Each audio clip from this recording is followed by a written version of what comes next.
Welcome to this week's episode of FFRF's Ask an Atheist. I am Andrew Seidel, the Director of Strategic Response here at the Freedom from Religion Foundation. And I am Elizabeth Cavell, an Associate Counsel here at FFRF. As usual, if you've got questions about what we're discussing today or anything related to FFRF, just type your questions in the comments, or you can email them to askanatheist@ffrf.org. Yesterday was May the 4th, Star Wars Day, a recently minted holiday to celebrate Star Wars for all you Jedis out there. Today is Cinco de Mayo, which celebrates the 1862 Battle of Puebla, where the outnumbered Mexican forces defeated French invaders. And next month is Juneteenth. Juneteenth is, of course, a day that commemorates June 19th, 1865, when news of the Emancipation Proclamation finally reached slaves in Galveston, Texas, by a Union general's announcement, even though that was more than 2 years after the Emancipation Proclamation was delivered. That day has endured as a day to celebrate and commemorate the effective end of slavery. It is not yet a national federal holiday, but FFRF believes it should be. So starting this year, it's made Juneteenth an official organizational holiday. So our offices will be closed in observance of Juneteenth. Yeah, pretty cool. The National Day of Prayer is tomorrow, and Representative Jamie Raskin has proposed a National Day of Reason in response. And secular and humanist and atheist and agnostic groups all around the country have organized a week of action in response to this national call to whisper into the wind. And they're doing all kinds of really amazing work. If you want to participate and find out what you can do, please go to weekofaction.org. That's weekofaction.org. And we mention all these holidays today because we have a special guest with us, talking secular rituals and celebrations with Sasha Sagan, a television producer, filmmaker, writer, and speaker. Her essays and interviews on death and history and ritual through a secular lens have appeared in The Cut, which is the Oprah magazine, literary hub, Atmos, and beyond. She regularly speaks on the ways that science can inform our celebrations, inspired in part by the work of her parents, Carl Sagan and Andrian. Her first book, For Small Creatures Such as We. It's part memoir, part guidebook, part social history. And we're going to dive into that today with Sasha. Welcome to Ask an Atheist. Thank you so much. I'm so delighted to be here. Hello. Hello, hello. Thanks for coming back to hang out with us. Of course, anytime. So before we get to your book and questions that'll come in, we are going to torture you and talk about Rick Santorum. So we all know Santorum. He failed out of politics and then was hired by CNN. He's a political commentator. He gave a talk about 10 days ago to the Young America's Foundation. He preached his special blend of Christian nationalism, bigotry. Andrew, you wrote an open letter to CNN about this. I did. Do we have a clip here? Yeah, I wrote an open letter to this, to CNN about Santorum, kind of trying to connect the dots between Christian nationalism and the bigotry he spouted. But Bruce, can we show the clip of Santorum talking? I think we have it. Settled predominantly by people who were coming to practice their faith. They came here because they were not allowed to practice their particular faith in their own country. And so they came here mostly from Europe, and they set up a country that was based on Judeo-Christian principles. When I say Judeo-Christian, the Mosaic Laws, 10 Commandments, and the teachings of Jesus Christ, the morals and teachings of Jesus Christ. That's what our founding documents are based upon. It's in our DNA. You know, if you think of other countries like Italy and Greece and China and Turkey and places like that, they've all sort of changed over time. I mean, they've been there for millennia in many cases. And their culture has sort of evolved over time. But not us. We came here and created a blank slate. We birthed a nation. From nothing. I mean, there was nothing here. I mean, yes, we have Native Americans, but candidly, that there isn't much Native American culture in American culture. It was born of the people who came here pursuing religious liberty, to practice their faith, to live as they ought to live, and have the freedom to do so. Religious liberty. Those are the two bulwarks of America, faith and freedom. Cool. Ooh. So again, Andrew wrote an open letter to CNN about this little speech by Santorum for Religion Dispatches, right? Yeah. And you were connecting the dots between Christian nationalism and this bigotry that he is espousing, one of the most casual swatting aside of like Native peoples since the actual genocide of Native Americans. I mean, it was pretty unreal to see this. It was to hear this. I mean, I could talk for hours about this. I could write for hours. In fact, I wrote a whole book about it. But yeah, one of the things that I really tried to do in the actual piece was connect those dots for people from the idea that we're founded as a nation on Judeo-Christian principles to that bigotry that was just unmistakable, because that it's very typical. Right, and as you wrote in the CNN piece, a textbook example of Christian nationalism. Yep. Sasha, any thoughts on this clip? Yeah, she has some thoughts. You know, I think it's such a telling reveal that he does not think that we have changed since our founding as a country. I think that says more about him than it does about the history of this country, although, you know, and also that changing would be a negative thing. Yeah. It's such a reveal. It says so much about his values, what he believes, what he thinks is good. And of course, you know, he in the list of countries he mentions, he fails to mention, you know, somewhere like England that really does have a state church, you know, the Church of England, like literally, right? And so the idea that a country that was so explicitly founded on not having a state religion, I've learned so much about this from Andrew's book, but also, you know, for us to go out of our way, as you know, for the founders to go out of their way to make sure that there is no language around that, when so many countries around the world really have and had, you know, some level of theocracy in their founding. I just think, you know, it's such a reveal, and it's so embarrassing for a person who was a U.S. senator to not have the faintest idea.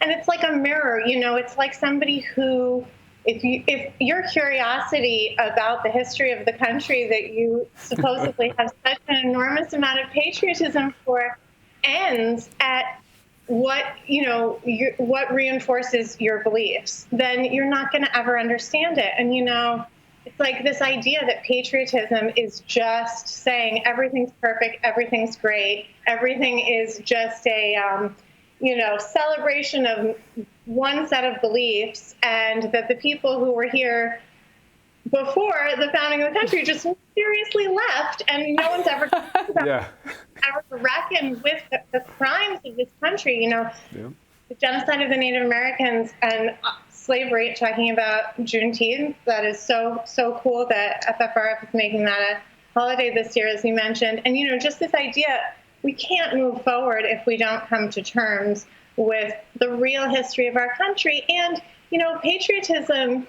It's almost like if you think America is so fragile that you can't ever talk about any flaws because it will just fall apart. Is that loving your country more or less than saying there are some amazing things about the history of this country, there are some terrible things about the history of this country, and we have enough confidence in the basics that we can move forward to a more perfect union? It just makes me, it makes me honestly just really sad for Rick Santorum in a lot of ways. Yeah, you actually just reminded me, there's a great James Baldwin quote that I'm not going to get right, but it's something along the lines of, you know, it is precisely because I love my country so much that I insist on the right to criticize her forever.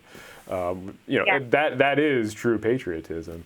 And I also just, as you were talking, I was just struck by how, I mean, in the before times, before all this happened, I used to travel on my book tour and I would talk to audiences. And one of the things I would try to get them to do is to run for office. I mean, I'm speaking to all these great secular activists and saying, go out there and run for office. And the constant sort of roadblock I think that people had was, well, I'm not qualified.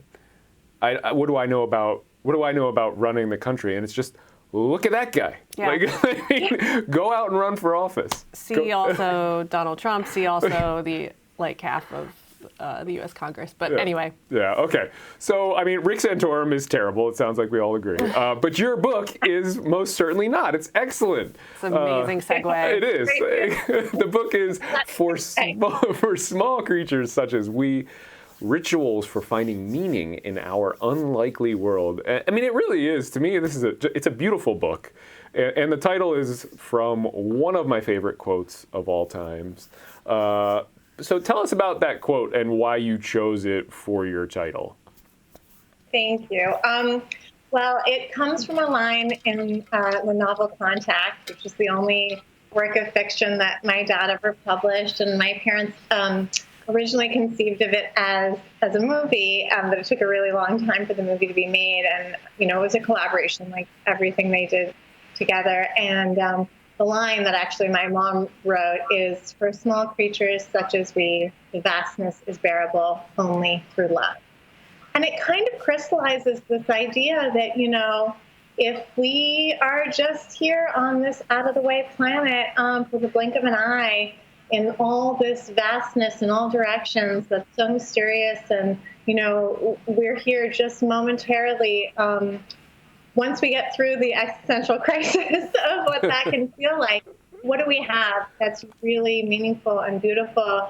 And what softens the blow of our short time here? And it's one another, in this little lifeboat in the enormity. And I think that, that's really at the core of so much of what we can do as non-believers to make the world more warm and welcoming and fair.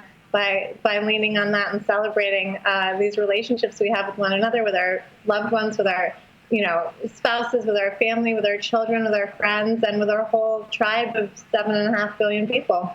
I love that. Yeah. In the introduction, Sasha, you wrote, when things get labeled as fact, we often lose sight of their beauty. And with the book, you kind of offer a solution. You write that science is the source of so much insight worthy of ecstatic celebration. So what's the function of ritual? What does it do for us, for small creatures such as we? How do you think about ritual in terms of that?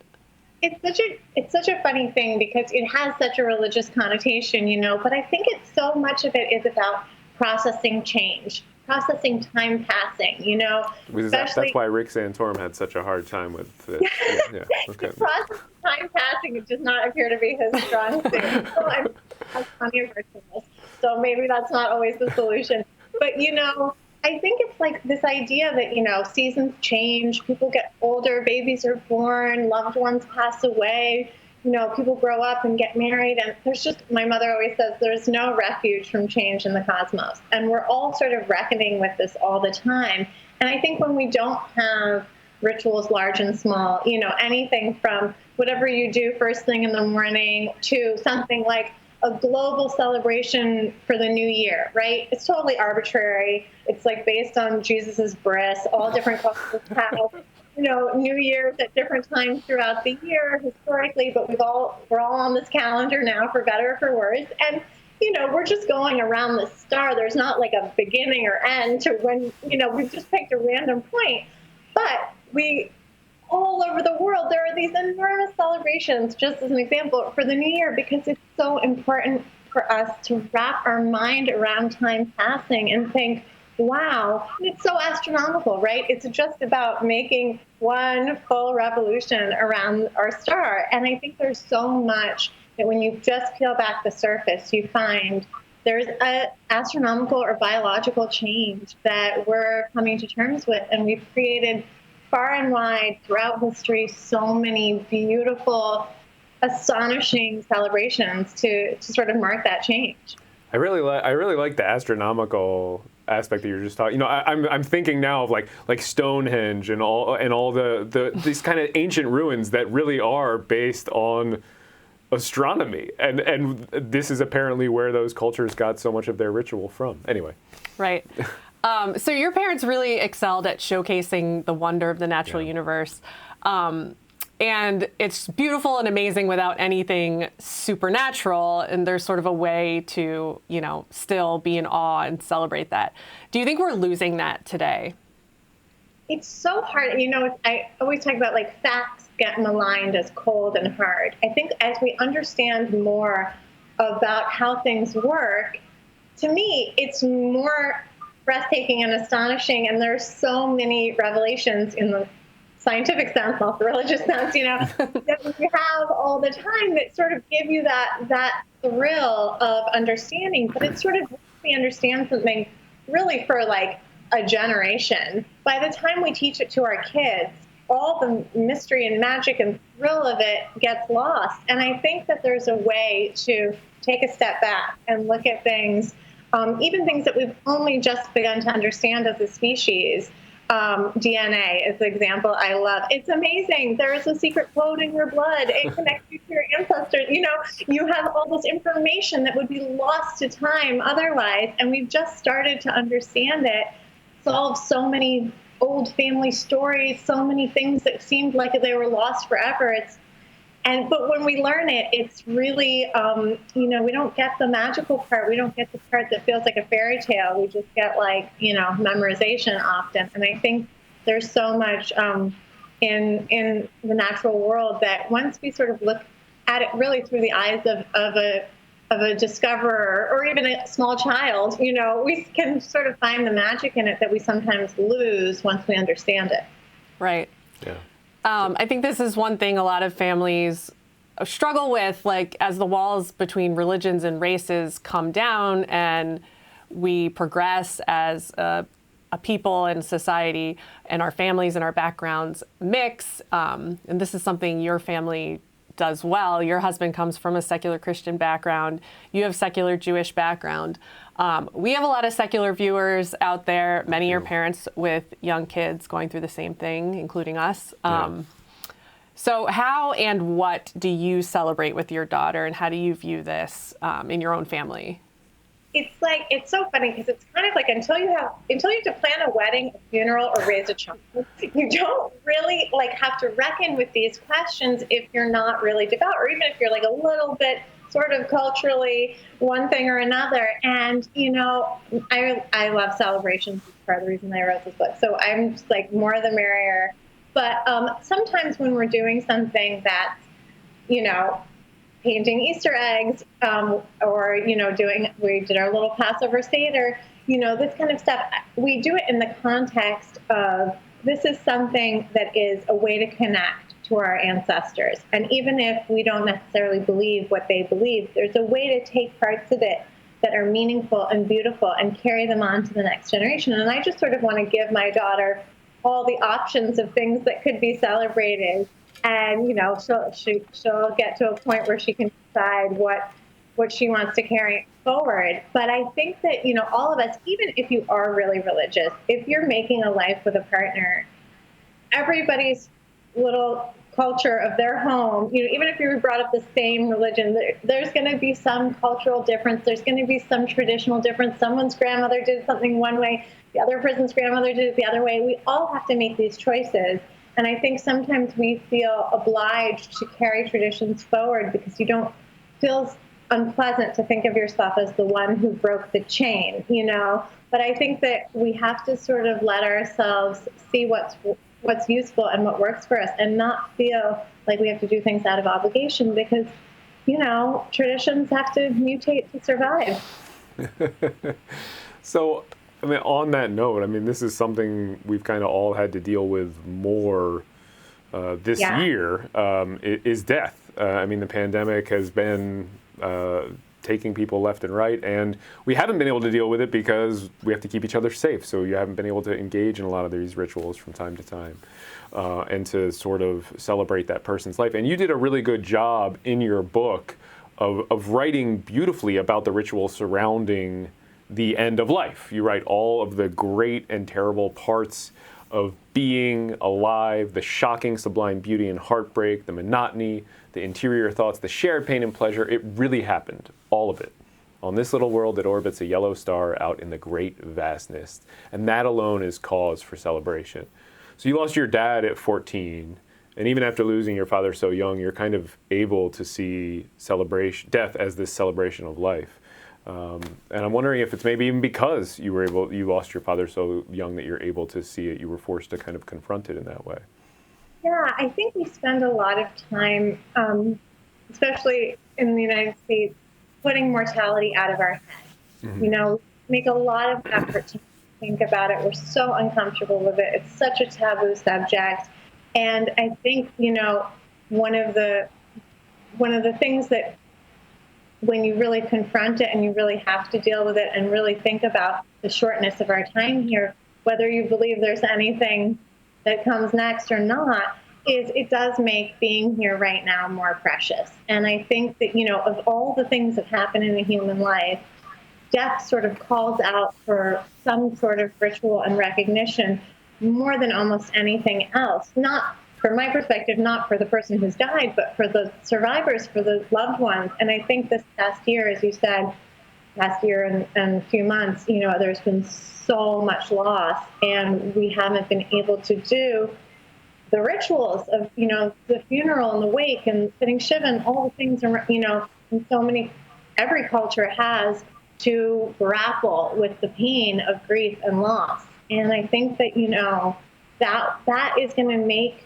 I imagine, for a lot of people, the time horizon for how long it takes to heal a lot longer, because when you don't have the support of your community, and you don't have other people, you know, just literally a shoulder to cry on, yeah. I think it's a lot harder. And I think that when we come back together and we're able to have, you know, some of these belated memorials and celebrations of life that I think more and more people are, even before the pandemic, people are doing a year later or a year or two later, when they can kind of see, you know, the shock wears off and you can sort of see the person's life as a full, long, beautiful story, not just the ending. And I think it'll be really interesting to see how people mourn, you know, sometimes on a delay because of everything that's happened. Yeah, I mean, our lives have been on hold, and it makes sense that grieving would be too. On a little bit more of an uplifting note, I mean, one of the parts of the book that I really found affirming and uplifting, probably because we have dedicated our careers and life to this nonprofit and a fight for an idea that is bigger than ourselves, is when you were writing about how volunteerism and charity are and should be seen as rituals. And there was this line that I just absolutely loved, there but for the grace of chance go I. And you go on to say that secular people in the secular community, we have to disabuse the rest of the world of the correlation between godlessness and immorality. And one way to do that is by becoming more focused on charitable giving and volunteering. One reason it's great that we're having you on this week, because it's the Secular Week of Action. So people can go to weekofaction.org if they want to do some of this. But can you build on that idea and explain it a little bit for our viewers? And then we're going to take some questions. Yeah, I just think, you know, if you don't think that there's rhyme or reason to why some people, you know, are born into the lap of luxury and some people are born into a war zone, if you don't think that there's going to be, you know, it's all going to shake out and the bad guys are going to get their comeuppance and the good guys are going to get the reward, then it's just random chaos. And for those of us who grew up very privileged and never wanted for anything, and, you know, if that's just pure chance, then I think it's my responsibility to try to help make things more fair and make the, you know, the gaps between the people who are very lucky and the people who are not smaller. And so I think that what you're describing, the Week of Action, and just this idea that, you know, it's up to us to make things more just if we don't think that there is an external system of justice beyond the naked eye. And, you know, I also think, as, you know, it solves the problem also of community, which can be difficult in secular life to build a community. But, you know, the times in my life, you know, pre-pandemic, and, you know, and many different points in my life when, you have like a weekly place you go volunteer and you see people who, you're in it together, you're working on something together, you make friendships, and you rise and fall together in this way that is really meaningful. And that's one of the things I'm most looking forward to. There are so many things you can do online and making donations and things like that, but there's nothing quite like being in a place together, working together towards something that you feel is right. Yeah, amen So to true. that. Should we take some questions? Yeah, I think we should take some questions. So just so everybody at home knows, we're going to be taking questions on our phone, but that's just the tech setup. We're not just sitting here, not paying attention to what Sasha is saying. And if you were curious too, Liz and I are both fully vaccinated as of yesterday, 2 weeks past our second vaccine, and we're in the same household. That's why we're sitting so we're close sitting to so each close other. together in a enclosed studio. Anyway, fire away. All right. So here's one, and we kind of touched on this, but maybe you can talk a little more detail, Sasha. Rob asks, could you speak to the practical challenges of raising a child in secular values and skepticism while living in a world that's still so dominated by religious power and privilege? And obviously we're in that boat too, but we'd love to hear your thoughts. It's a great question. And my daughter has, her relationship with, as she calls him, Santa is fascinating. I have to actually corrected her pronunciation because I think it's so funny. But so it's really hard to navigate, some of the stuff that's holiday related, and people will say things, to my daughter, assuming that she's, been told that, Versed, yeah. good on Christmas and things like that, right? And so, sometimes I have to explain, well, this person has a different set of customs, and that's what they're doing. And, as far as Santa, we just sort of treat it like it's part of the iconography of this time of year, like pumpkins and witches during Halloween, but it's not like, we don't say that it's a real person, it's just a character that's part of Christmas, and so for that kind of superficial stuff, we could manage to navigate it. But I think one of the things that's really hard when you have a small child and you're not using the infrastructure of religion to explain the world is when someone dies.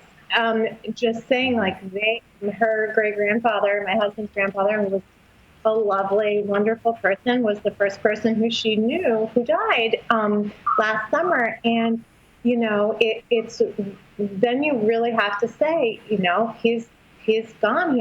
Luckily it was somebody who had a long, beautiful life, and you can celebrate that, but he's gone, and it's really sad and it's really hard. And, that first layer of answers, I think, are really tough. And she has a lot of follow-up questions, but I suspect that being really straightforward right away will save more difficult conversations later. Because I think when you say that someone, let's say, has gone to heaven, then that in that moment that feels good. But down the road, there are going to be some really specific questions, like all children ask, that are going to be hard to answer. And so, I think just honesty and being able, my parents really were so good about saying, I don't know, about certain deep philosophical questions. And I do that for my daughter. And I think it's a gift. It can be confusing sometimes when you're little, but I think long term it's a gift that, there are some mysteries we have not solved. Yeah. Yeah, that's so hard. And we've had to deal with that already with our young kids. And it's like, I say it's like the strongest pull I've ever felt to just cave and adopt religious, simple explanations for things when... well, it's like you can take away all their pain. It's also because you can see them,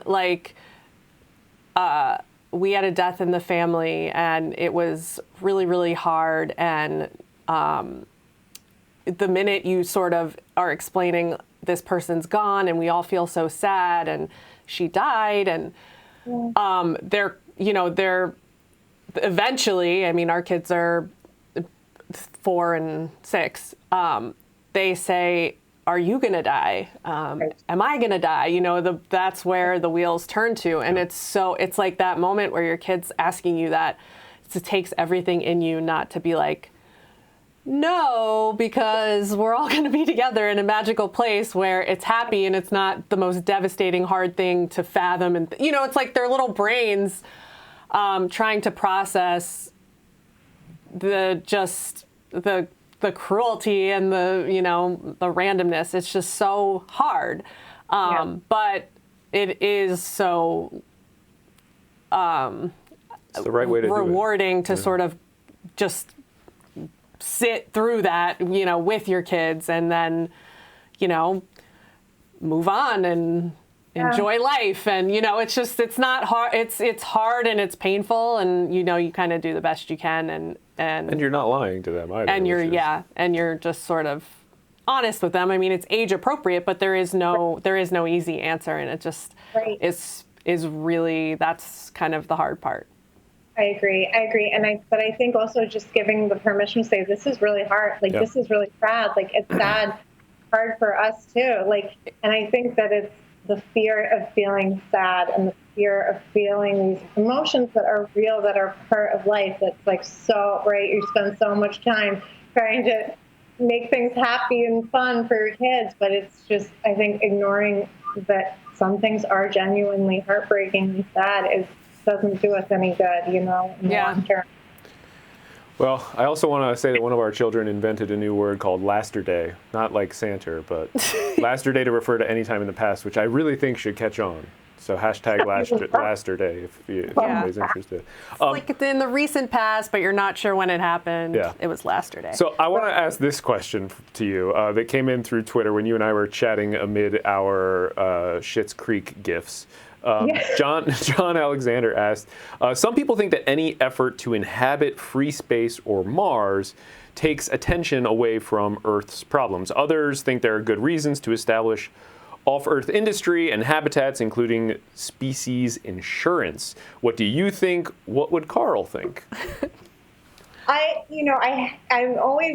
don't feel it's my place to speak for my dad, who, which has such a nuanced perspective on these questions, and so many other questions I wish I could ask him. But I do know that he did feel really strongly that if there was any life on a planet that we were thinking about inhabiting, even the smallest microbes, that planet belongs to them. That is for them to evolve and grow, and so it's not for us to take over a planet where there's any life. I think that what I fear in terms of our pursuits of going elsewhere as a species is that it will distract us from the work that needs to be done here to make, no matter what planets we can discover that, might suit us in some way, and what technology we can create to make planets that don't currently suit us habitable. Nothing will be like Earth. And, I think that it doesn't have to be either or, but I think that I fear that we will get distracted from the goal of taking care of this planet and making it safer for all the species here. But I think that, I'm not militant in either direction on this. I mean, I actually think about your dad kind of often when I have an environmental law background, and I think about the global climate crisis, and he was kind of early on, kind of predicted this was coming along with your mom. And I wonder how his views would have changed and how his communications would have changed as things became clearer.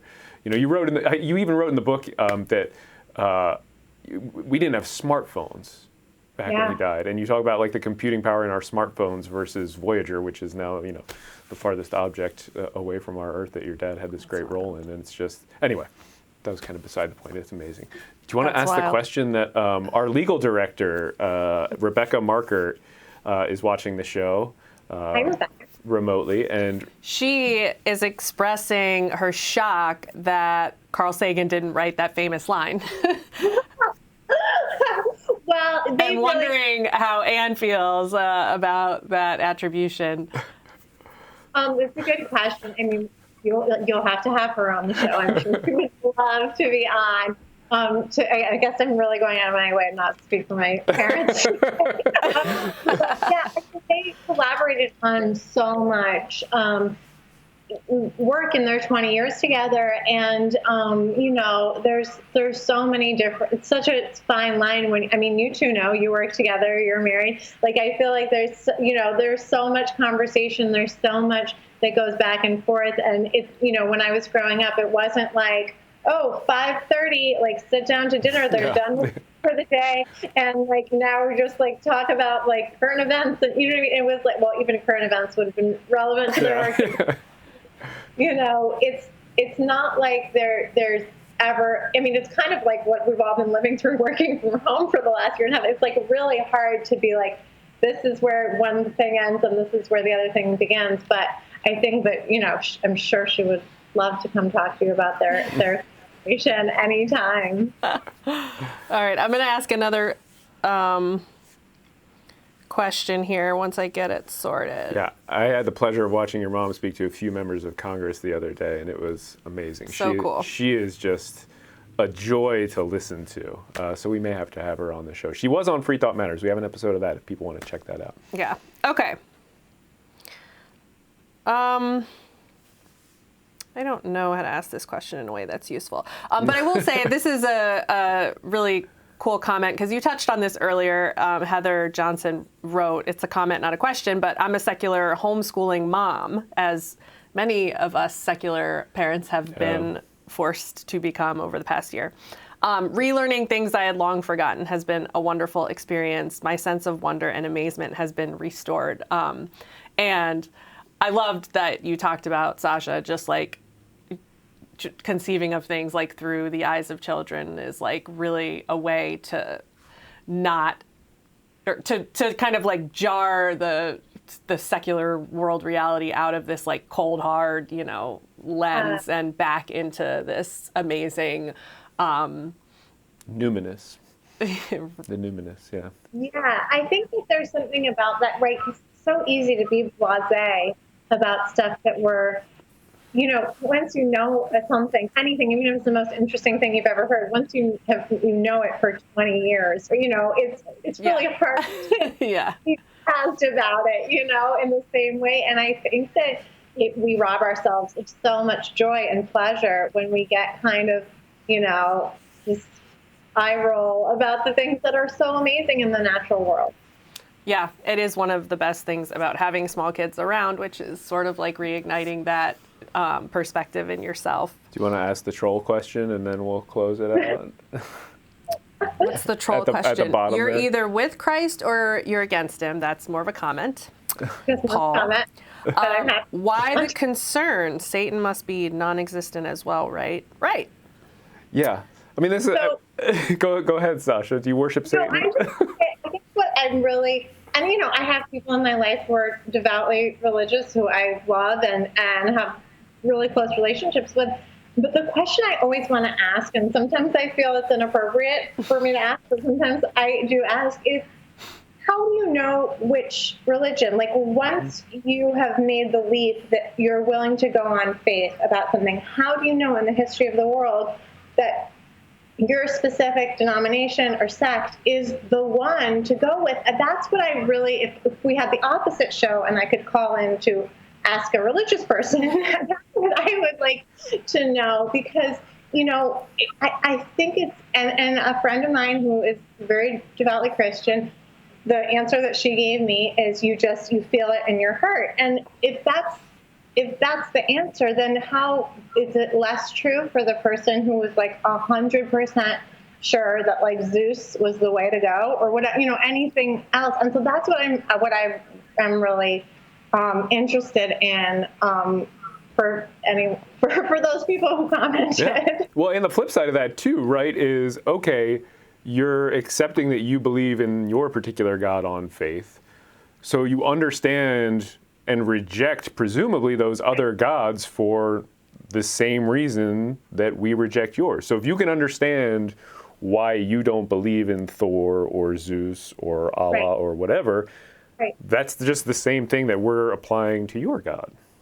Totally. And Sorry, go ahead. Oh, I think more Thor and Zeus like complicates the issue, but there are enough gods in the current you don't world have to go that back. human beings alive now believe in that you can make that point in comparison with that is really effective, because there are a lot of people who are devout who are like, I do not believe that Allah is like the one true God. So I understand what it's like to reject a supernatural belief system.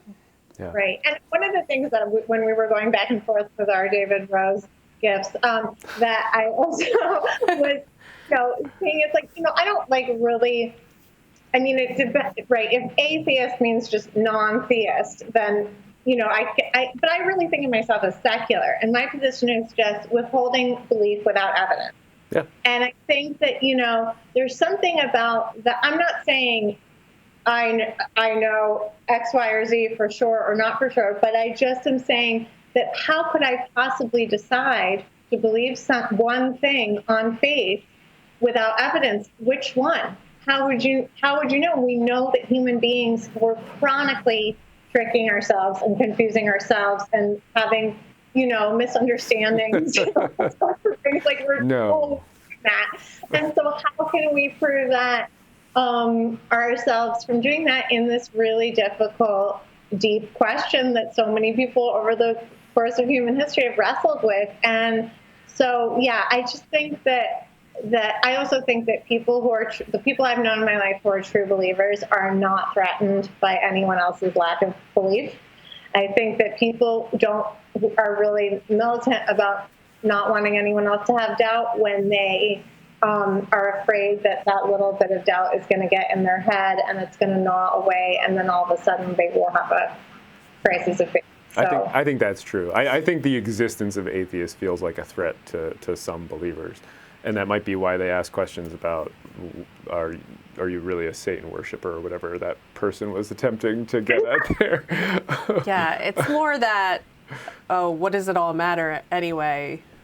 If you don't believe in Satan, Oh, I mean, if they, for instance, didn't try to have government prayer and put crosses up on public land and, give to tax us and then turn around and give that money to teach those religions, I'd have far less of a problem and not a job. So anyway. But Sasha, thank you so much for joining us. It was a pleasure. I really, really enjoyed it. I know. Thank you. It was really fun talking to you. Really, anytime. It was just a joy. So nice to get to chat. So that is our show for today. Thank you for watching. Don't forget to check out our broadcast television show, Free Thought Matters. Sasha was on. This week, our guest is feminist icon Robin Morgan, who went from being a child star on radio in the 1940s to a pioneer in the feminist movement and an important author with over 20 titles to her name. Damn, that's impressive. In this clip from the show, she wonders how anyone in the 21st century cannot be an atheist. There is science, for one thing, which kind of got overlooked for the last 5 years in this country, and which is filled, just replete with mystery and awe and wonder and delight and, incredible new discoveries and joys. And I can't imagine why one would want to settle for the concept of some silly little old man, white-haired man, white man, of course, up there on a throne directing people and being concerned with, people's lives. I mean, it just makes no sense. And then, of course, it seems that more and more the clustering of the right wing, the militant right wing, I always like to say it's very, very difficult, if not impossible, to respect both religion and women at the same time. You can see Free Thought Matters on television stations around the country on Sunday mornings, or you can find it on FFRF's Facebook. We're not there yet. And YouTube channels. And also look for the FFRF radio show and our podcast, Free Thought Radio. This week's guest is FFRF's communications director, Amit Paul, who will be discussing the dismal response to COVID by the Hindu nationalist government of Narendra Modi in India. You can learn where to find Free Thought Radio at our website, ffrf.org/radio. And please, please, please check out Sasha's new book, For Small Creatures Such as We. It really is a lovely way to add meaning to this life. Pick up a copy in the FFRF store while you're signing up to become an FFRF member. We are off next week, but come back on May 19th for another live episode of FFRF's Ask an Atheist.